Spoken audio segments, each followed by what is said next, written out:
Okay, so the benefits. One of the big benefits that we see based on when your shipment releases, you can be looking at credit terms of up to 6 weeks with U.S. Customs. The PMS consolidates all of your duty payments for 1 month onto, basically one payment versus ACH, where the payment is pulled from your account every single time you have a daily statement. They are consolidated by port and IRS number. So another thing to keep in mind when you are paying your PMS, you may still have multiple PMS statements. So it's not going to be one lump sum coming out of your account. It's going to be each one of those PMS statements. Payment to CBP is due the following month versus a 10-day window.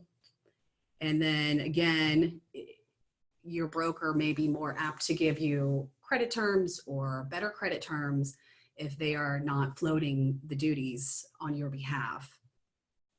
And then lastly on this, if Scarborough is your assigned customs broker, we can assist in reporting, giving you good data to help you decipher what you're going to be paying U.S. Customs every month. It's something we do for several of our clients, and we would absolutely be willing to help out with anyone else who needs that service. So that brings me